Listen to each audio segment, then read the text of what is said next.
तो क्या आप भी ट्रेडिंग करते हो और आपके भी बार-बार स्टॉप लॉस हिट होते हैं और स्टॉप लॉस हिट नहीं होते, हिट होने के बाद मार्केट आपके फ़ेवर में चला जाता है।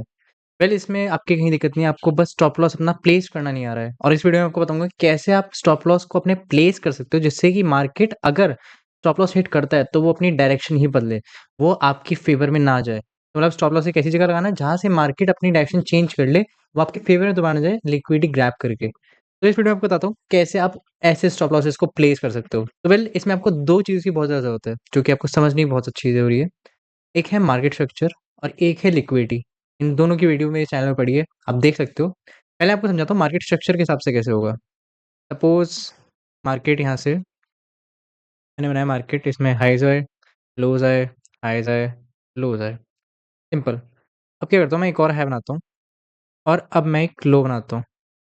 अब यहाँ से एक हाई, एक लो। अब बहुत सारे लोग क्या करेंगे, अगर उन्हें ट्रेड लेना होगा यहाँ पर, सपोज़ यहाँ पर ये ट्रेडिंग पॉइंट है, ये एंट्री लूँगा मैं यहाँ पर। तो मोस्ट प्रोबेबली वो वहाँ पर अपने स्टॉप लॉस कहाँ रखेंगे? कैंडल के क्लोज़र पे, थोड़ा-सा कैंडल के क्लोज़र के ऊपर या कह लो बहुत जो थोड़े बहुत एक्सपीरियंस्ड होंगे वो रखेंगे यहाँ पर, जो प्रीवियस ब्रेक ऑफ स्ट्रक्चर के ऊपर। But the real entry will be अगर मैं एंट्री यहाँ हो रही है, तो स्टॉप लॉस करीब-करीब यहाँ प्लेस होना चाहिए। क्यों? क्योंकि मार्केट यहाँ से मोस्ट ऑफ द टाइम क्या करता है, जब मार्केट नीचे आता है और ऊपर जाता है, तो वो यहाँ से प्रीवियस हाई के पास जाता है लिक्विडिटी लेने, वहाँ से फिर वो नीचे आता है। ये होता है मार्केट का एक बिहेवियर जो कि आपको समझना बहुत ज़्यादा ज़रूरी है कि जो प्रीवियस मेरा हाई था, मार्केट यहाँ से आएगा और एक बार वो विग बनाएगा या फिर कोई भी एक ग्रैब करेगा जिसकी वजह से जो यहाँ पर सेलर्स थे ऊपर यहाँ पर, जो यहाँ पर सेलर्स थे, उनका स्टॉप लॉस हिट करके फिर मार्केट नीचे जाएगा। ये होता है एक मार्केट का बिहेवियर जो समझना बहुत ज़्यादा ज़रूरी है। अब इसमें आपको समझाता हूँ रियल चार्ट पे कि आप कैसे अपने स्टॉप लॉस को प्लेस कर सकते हो जिससे कि आपका स्टॉप लॉस हिट ना हो और अगर हिट होता है तो अपनी डायरेक्शन बदल दे। मतलब अगर यहाँ से हिट होता है तो मार्केट अब यहाँ से हाईज़ ही बनाए। ये ना हो कि आपके फ़ेवर में चला जाए मार्केट कि यहाँ से स्टॉप लॉस भी हिट कर गया and it will go down, ऐसा नहीं हो। तो इसके लिए स्टॉप लॉस की प्लेसमेंट बहुत ज़्यादा ज़रूरी है और इस पे समझाता हूँ कैसे। पहले समझते हैं कि मार्केट जैसे रियल टाइम मार्केट है, इसमें आप कैसे स्टॉप लॉस को प्लेस कर सकते हो। तो अगर मैं आपको इसका स्ट्रक्चर समझाऊँ थोड़ा-सा, मार्केट यहाँ से आया ऊपर, फिर नीचे गया, फिर ऊपर आया, यहाँ पर हाईज़ बनाया। अब एक चीज़ आप देखो, मार्केट ने जो हाई बनाया प्रीवियस, वो यहाँ तक बनाया। क्यों? अगर मैं इसको अच्छे से दिखाऊँ, तो ये जो विक है, अगर मैं इसे स्मॉलर टाइम फ्रेम में देखूँगा तो आपको अच्छे से दिखेगा। बट अभी ये समझो, विक है जो ये हाई है एक्चुअल। अब क्या हुआ? मार्केट यहाँ से नीचे गया, नीचे गया। अब मार्केट जब नीचे गया, मार्केट ने ये वाली जब रेड कैंडल बनी, तो यहाँ पर सेलर्स हुए एक्टिवेट कि अब यहाँ से मार्केट डाउन जा सकता है। क्योंकि प्रीवियस जो ग्रीन कैंडल है, उससे रेड कैंडल ने एंगल्फ भी करा हुआ है और एक तरह से आप ब्रेक ऑफ स्ट्रक्चर भी समझो। और जब मार्केट का नेक्स्ट मूव था, वो था ये। फिर मार्केट ने जो हाई था, इस हाई तक विक्स बनाई खूब सारी, जो छोटे टाइम फ्रेम पे यहाँ पर खूब सारी कैंडल्स होंगी और फिर मार्केट उसके बाद नीचे गया। तो मैं दिखाता हूँ आपको 5 मिनट पे। तो देखो 5 मिनट पे ये सब हुआ है। पहले यहाँ पर एक कैंडल बनी, ठीक है? विग बनी, ये है हाई। अब हाई का मार्केट गया नीचे-नीचे, ऊपर गया जब, तो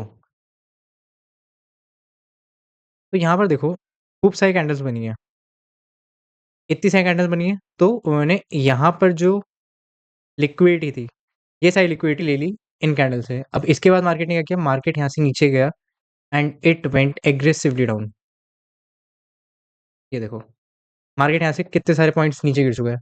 तो ये होता है लिक्विडिटी को समझना कि मार्केट का क्या बिहेवियर था। अब मैं समझाता हूँ इसमें अगर मैं ट्रेड लेता, तो मैं कैसे लेता? पहले मैं देखता मार्केट का बिहेवियर क्या है।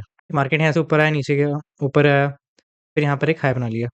अब आई वांट कि यहाँ से जब मार्केट नीचे आए, ब्रेक करे, उसके बाद एक और मार्केट जाए ऊपर ताकि यहाँ पर जो स्टॉप लॉसेस थे, वो सब हंट कर पाए मार्केट नेक्स्ट मूव में। मार्केट ऊपर गया, तो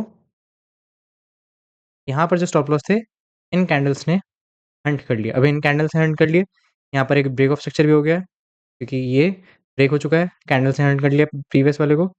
अब यहाँ पर अगर मैं स्टॉप लॉस लगाने जाऊँ, तो इट वुड बी दैट अगर मैं यहाँ पर एंट्री ले रहा हूँ, तो इसके ऊपर लगाऊँगा एंड अकॉर्डिंगली मैं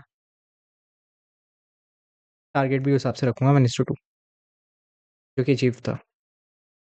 ये होता है प्रॉपर स्टॉप लॉस हंटिंग। अब आप एक छोटे टाइम फ्रेम पे करोगे तो आपको छोटे टाइम फ्रेम पे क्या, जैसे आपने 1 मिनट पे करा, 1 मिनट पे आपको स्टॉप लॉस प्लेसमेंट उसी हिसाब से करनी पड़ेगी।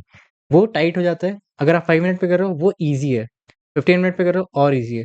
इसीलिए 1 मिनट पे थोड़ा टाइट हो जाता है स्टॉप लॉस की प्लेसमेंट, बट अगर आपको एक प्रॉपर स्टॉप लॉस की प्लेसमेंट करनी है तो ये आपको तरीका करना पड़ेगा।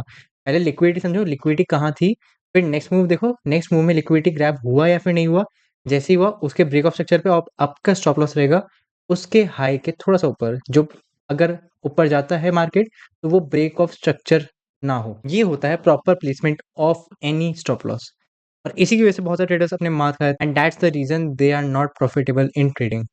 इसीलिए you need to know this, और आप इसको बैक टेस्ट करो अलग-अलग जगह, अलग-अलग टाइम फ्रेम पे लगा के देखोगे कि आप कैसे इसको और एनहांस कर सकते हो अपने हिसाब से, एंड उसके बाद you can also be profitable. तो ये था इस वीडियो के बारे में कि कैसे आप स्टॉप लॉस को प्लेस कर सकते हो, इसके बारे में बताना। And if you like the video, subscribe to the channel. I will see you in the next one.